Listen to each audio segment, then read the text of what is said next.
भैया तीर्थ यात्रा के लिए निकले थे और मैं उनके लिए भोजन पका रही थी। तभी अचानक मुझे तीव्र प्यास लगी।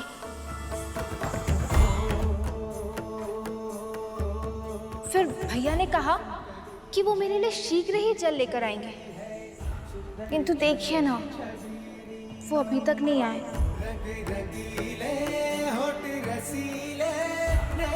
देखिए ना, पता नहीं कहाँ रह गए। मुझे तो बहुत घबराहट हो रही है। देखिए, मेरा हृदय तीव्र गति से धड़क रहा है।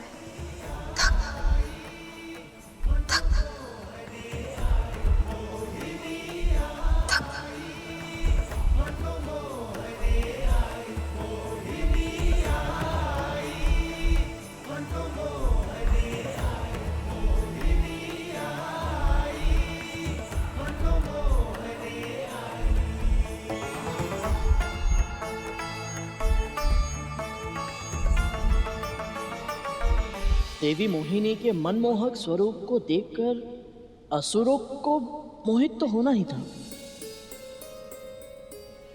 परंतु देवता भी इतने शीघ्र अपनी सुरबुद्ध खो देंगे ये मैंने सोचा ही नहीं था। हमने स्वयं प्रभु को मोहिनी स्वरूप धारण करते हुए देखा था, फिर भी हम उनकी सुंदरता में खोकर सम्मोहित हो गए। तो फिर गरुड़, ये देवता तो जानते भी नहीं है कि जो स्त्री इनके दृष्टि के सामने है उसका निर्माण स्वयं परम प्रभु विष्णु और मां ललिता के अंश से हुआ है। ऐसे में इनका सब कुछ भूल जाना और देवी के रूप में सम्मोहित हो जाना स्वाभाविक ही है।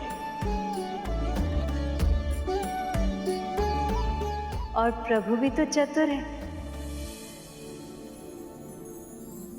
वो जानते हैं विपदा से घिरी स्त्री को देखकर देवगण अपनी आंखें नहीं फेर सकते। तभी तो कैसे अबला नारी होने का स्वांग रच रहे हैं।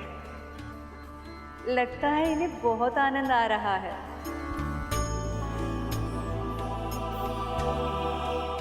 आप चिंता मत करो देवी, हम देवता आपकी सहायता अवश्य करेंगे। हम ढूंढ कर लाएंगे तुम्हारे भाई को।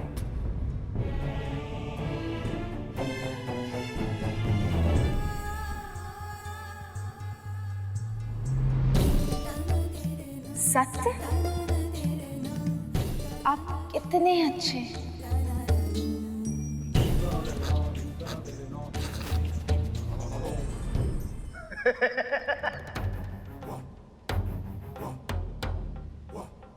ये करेंगे सहायता आपकी, जो स्वयं सहायता की भिक्षा मांगते फिरते हैं। सहायता तो हम करेंगे सुंदरी आपका। ये देखिए कितने बलशाली है हम।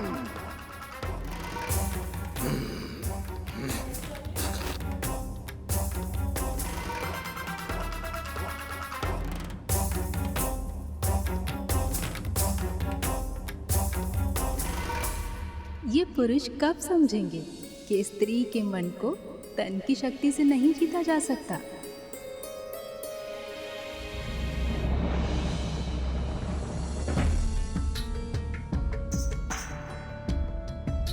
इस पे तो मैंने ध्यान ही नहीं दिया। आप सभी कितने बलशाली हैं।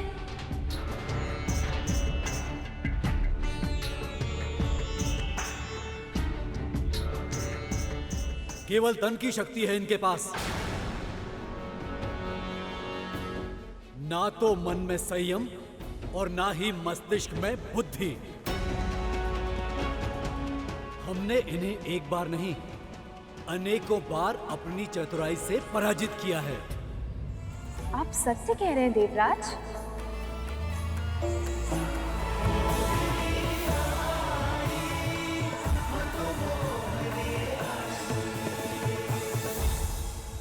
अपने सत्य का शंख बजाने की आतुरता में इंद्रदेव सुंदरी को यह बताना भूल ही गए कि इनका वैभव, संपदा, ऐश्वर्य, यहाँ तक कि स्वर्ग भी ये हमसे हारे हुए हैं। ये केवल छलिया है, छलिया। छल छल तो तुमने किया था हमारे साथ। संजीवनी विद्या का सहारा लेकर हमसे युद्ध किया था तुमने। यदि आदर्श योद्धा होते तो। सुंदरी के सामने आते ही आदर्शों की बात करने लगे देवराज इंद्र। यदि मैं इन्हें बता दूं कि कैसे कैसे छल किए हैं तूने हमारे साथ, तो ये तुम्हारी ओर दृष्टि भी नहीं डालेंगी, है ना सुंदरी? ये सब तो अमृत को छोड़कर देवी मोहिनी के लिए लड़ने लग गए। अच्छा, तो देवी सामने है, इसलिए हम पर झूठा लांछन लगाना चाहते हो। पर सच तो ये है कि हमने कभी कोई छल किया ही नहीं तुम असुरों के साथ, और जो हुआ है वो तुम्हारे अपने कर्मों का ही परिणाम था। सुंदरी के दृष्टि में आदर्शवादी बनने का प्रयत्न कर रहे हो। और वैसे भी बात करने के अतिरिक्त इन्हें आता भी क्या है? साहस है तो आओ, बाहुबल से युद्ध करो। आओ। बस बस बस कीजिए।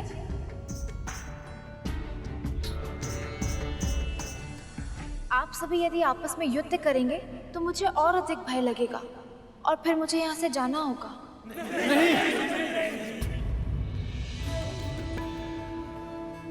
मत जाओ। बैठ जाइए, कृपया करके बैठ जाइए।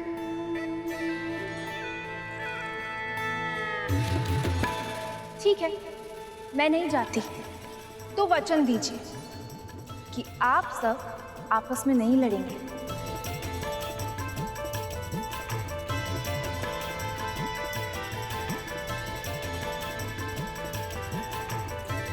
अच्छा, तो मुझे ये बताइए कि मेरे आने से पहले आप लोग किस बात पे झगड़ रहे थे?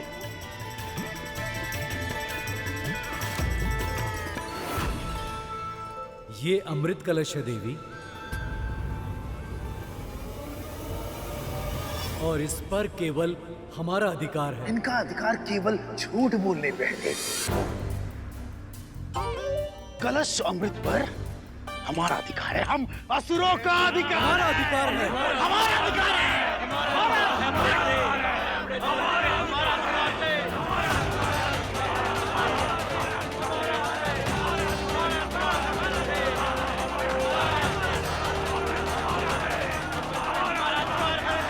हमारा अधिकार है। हमारा अधिकार है। अरे अरे, आप लोग तो फिर से लड़ने लग गए।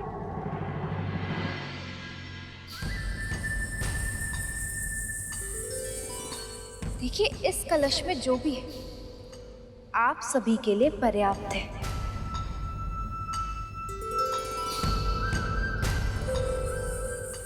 तो फिर आप सभी इसे बांट क्यों नहीं लेते?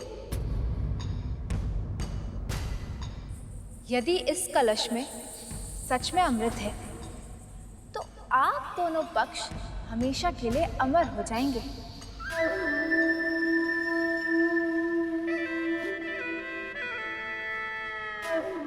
फिर कोई किसी पे आक्रमण भी नहीं करेगा, क्योंकि जब मृत्यु ही नहीं होगी तो युद्ध का लाभ ही क्या, है ना?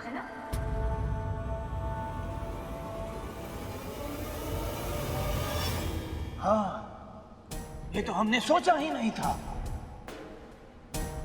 सचमुच ये तो बहुत ही उत्तम सुझाव है देवी। उचित सुझाव है दीदी।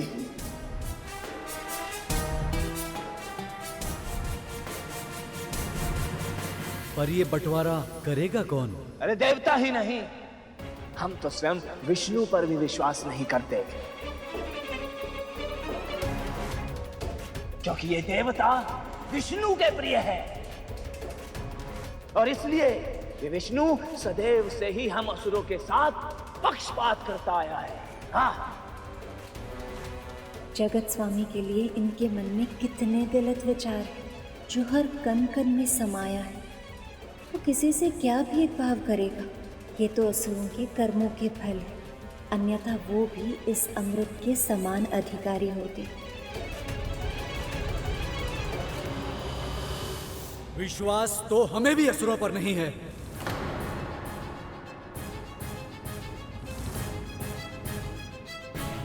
परंतु दोनों ही पक्ष एक दूसरे पर तनिक भी विश्वास नहीं करते।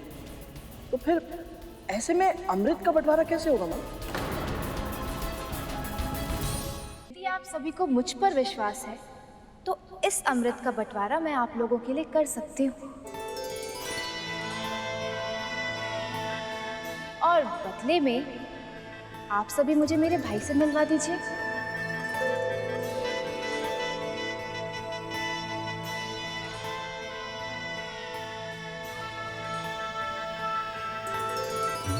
प्रभु की योजना तो बहुत ही अनोखी है, परंतु क्या किसी बाधा या संदेह की ये योजना सफल हो पाएगी? प्रभु की लीला बस प्रभु ही जाने। गरुड़, अब देखते जाओ उनका सर्वोपरि न्याय। आपने बताया नहीं, कहिए ना, कर दूं अमृत का बंटवारा? अवश्य देवी, अवश्य।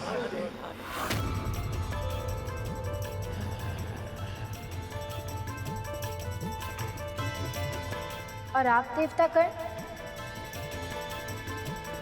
कहिए ना, कर दूं अमृत का बंटवारा?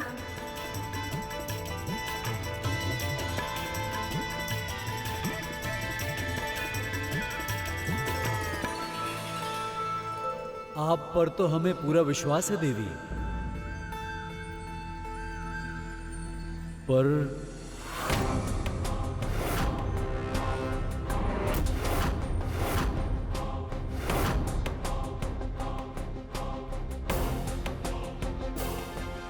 देवराज इंद्र अन्य देवताओं का स्वभाव असुरों के समान नहीं है। इन्हें देवी मोहिनी से मोह अवश्य है, परंतु अमृत का आकर्षण भी है। ये कभी नहीं चाहेंगे कि अमृत का बंटवारा हो, और वो भी असुरों के साथ। यदि इन्होंने देवी मोहिनी को मना कर दिया तो प्रभु की सारी योजना ही असफल हो जाएगी माँ। गरुड़, शेष, चिंता मत करो। देवी मोहिनी के इस मनमोहक रूप में प्रभु के साथ साथ माँ ललिता का अंश भी सम्मिलित है।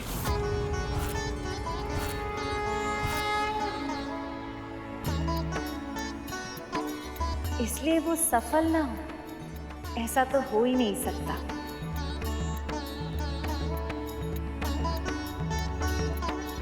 पर क्या आपको मुझ पर विश्वास नहीं है?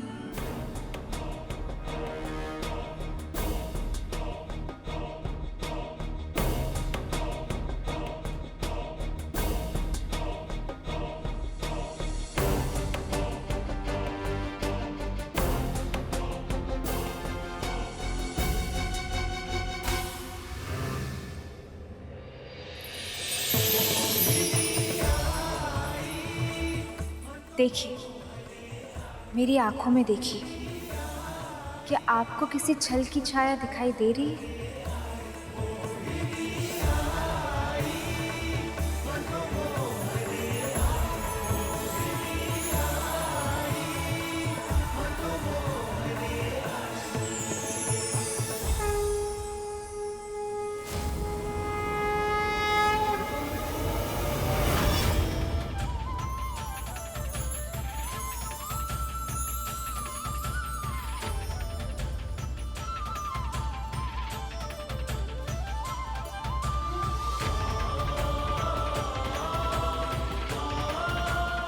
प्रभु,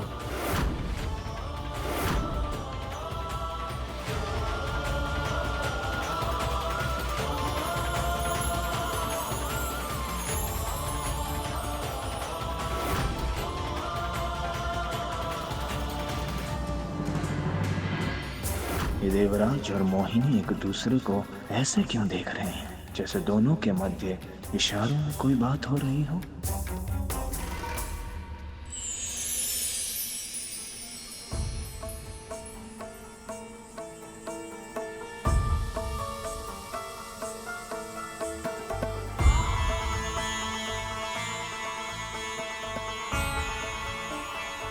प्रभु के बाद तो आप पर ही भरोसा है देवी मोहिनी।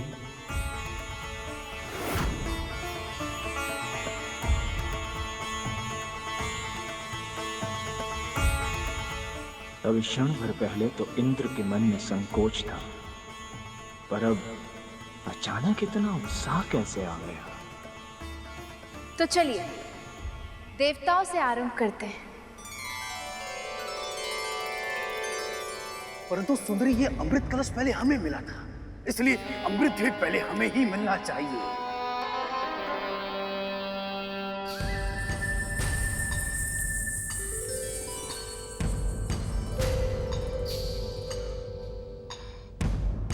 आप छाछ तो पीते होंगे ना बाहुबली?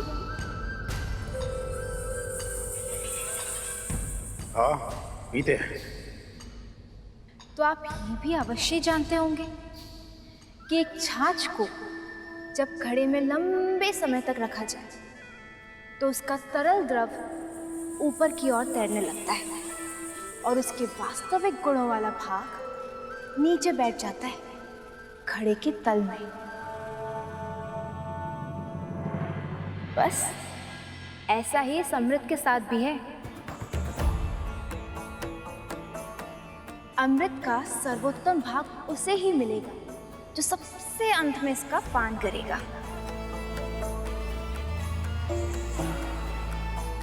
पर यदि अंत तक आते आते अमृत समाप्त हो गया तो?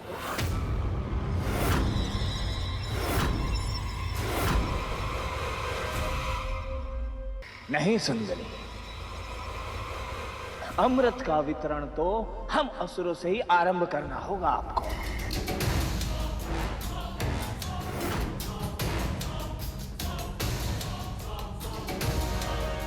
तुम सब अपना निर्णय देवी मोहिनी पर थोप नहीं सकते। हाँ, ये निर्णय केवल देवी मोहिनी का होना चाहिए। इसमें हस्तक्षेप करने का किसी का अधिकार नहीं। हस्तक्षेप नहीं अग्नि, सुझाव है ये, सुझाव।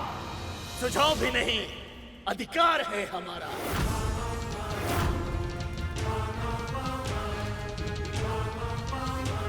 मुझे तो लगा था कि असुर पूरी तरह से सम्मोहित हो चुके हैं, परंतु ये तो अपनी आशंकाओं के जाल में स्वयं ही उलझ रहे हैं, साथ ही साथ प्रभु को भी उलझा रहे हैं। माँ, ऐसे में देवी मोहिनी के लिए देवताओं को अमृत बांटना सरल नहीं होगा। और ये राहु, ये तो सबसे बड़ा धूर्त है। ऐसे में प्रभु क्या करेंगे माँ? असुर जिस असुरी शक्ति पर गर्व करते हैं उसका सबसे बड़ा तत्व क्रोध है। और क्रोध किसी भी प्राणी के सोचने की और समझने की शक्ति को समाप्त कर देती है। मैं प्रभु के मन को जानती हूँ।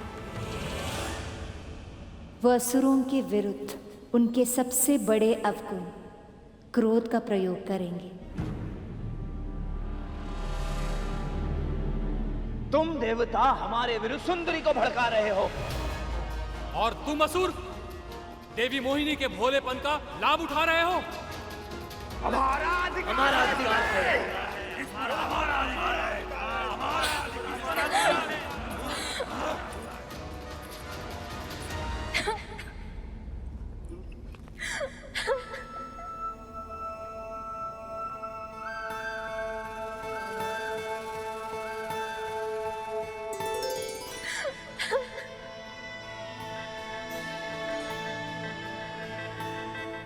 देवी, सब ठीक तो है ना? आप ऐसे अचानक? एक तो पहले से ही मेरे भैया खो गए, ऊपर से आप लोग आपस में लड़ाई करके मुझे और भयभीत कर रहे हैं।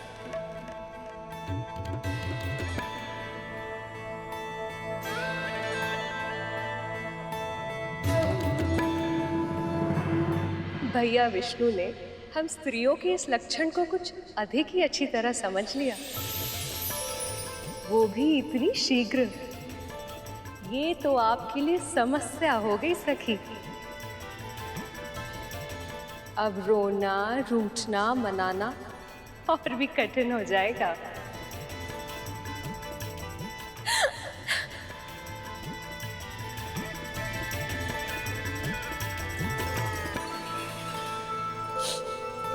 मैंने सोचा था कि मैं प्रसन्नता से इस अमृत का वितरण करूंगी और आप लोग शांति पूर्वक इसे ग्रहण करेंगे। आपका भी कार्य हो जाएगा और मेरा ध्यान भी बढ़ जाएगा। किंतु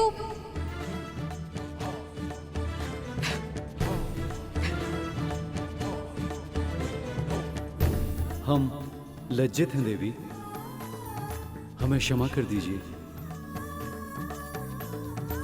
हाँ देवी, हम वचन देते हैं, अब हम अमृत के बंटवारे के लिए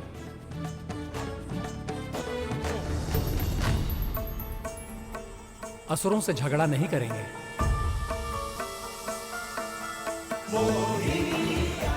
सुंदरी अब जो चाहेंगी, जैसा चाहेंगी वैसा ही होगा। अब आप उदास होकर हमारे हृदय को पीड़ा मत पहुंचाइए।